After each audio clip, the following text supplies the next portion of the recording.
Hello and welcome back to She Makes It Work with Gabby and Abby. We recently hit 1,000 subscribers in 30 days. So exciting. We're going to share with you how we did that. So the first thing we learned was filming with two people is 10 times harder. We were dealing with two mics, multiple cameras, multiple camera angles, prep, scripting, all for two people. You know, when you have one person and you're just talking to the camera, it's a lot easier. And so two people actually makes things 10 times harder. One thing we kind of learned the hard way was get to the point as fast as you can. This isn't a recipe blog. You'll lose viewers pretty quick if you don't get to the point. We started off kind of rambling a little bit and thinking we were riffing, and we started losing viewers a little early. YouTube actually shows you your analytics and your watch time, so you can see in each episode where the viewership falls off. So really kind of analyze that and figure out where you're talking too much and get straight to the point. Everyone says that you can get started with an iPhone, and that's technically true, but there are some things to think about. Landscape mode plus your back camera plus two people equals wider. We were so wide. One person using an iPhone is fine because you're generally in the center of the frame, but two people on the edges of the frame, physics was not our friend. So we used our credit card to buy a new camera. Next, learning how to film so our authentic selves shine. That's actually harder than it sounds. So for us, connecting to our why.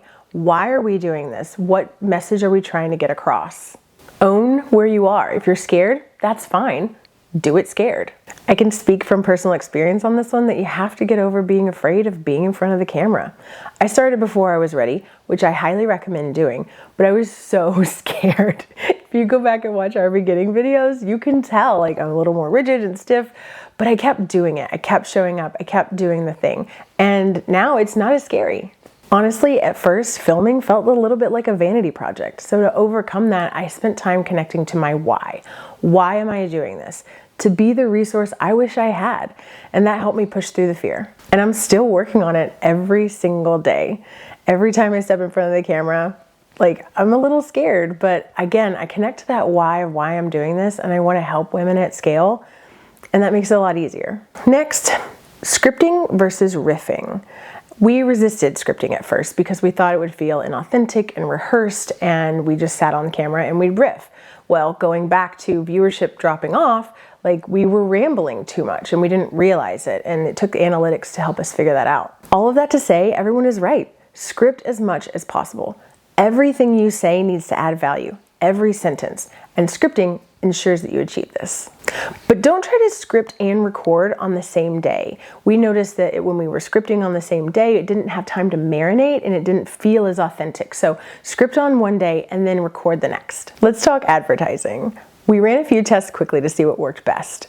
We had a feeling that YouTube would be the biggest bang for our buck, but we wanted to confirm. LinkedIn and Facebook ads did convert, but YouTube episode promotion with a subscriber goal worked best.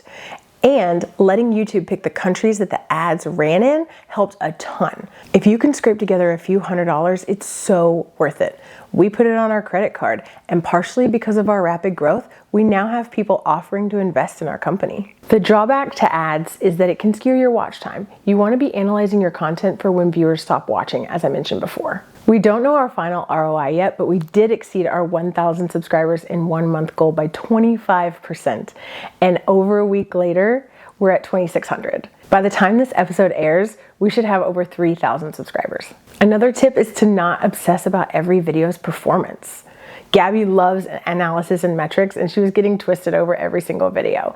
We low-key hoped that we would drop a video and 2 days later it'd go viral. But sometimes videos need time to find their audience. Everyone says YouTube is a long game, and they're right. It takes time to find your audience and continually improve. Another tip is don't try to do too much in one video. Our first videos were overly ambitious. Our 7 mistakes should have been individual videos, and we know that now. One surprising lesson was that your close network may support you, but manage your expectations.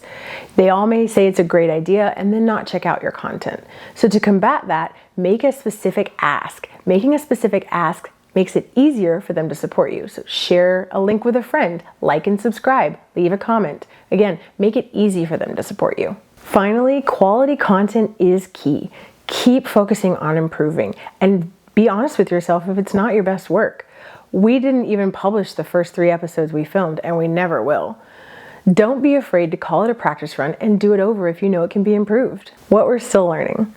We're still learning our winning content formula. We're trying everything from long form, short form, medium form to see what resonates with our audience based on our analytics. And showing up more and more as our full selves, really delivering value while showing our unique personalities. It's a journey. So we hope this was helpful. If you haven't watched our video on how we got to 1,000 subscribers in a month, please go watch it. Like and subscribe, tell your friends about us, and we'll see you at 10K. Okay, bye.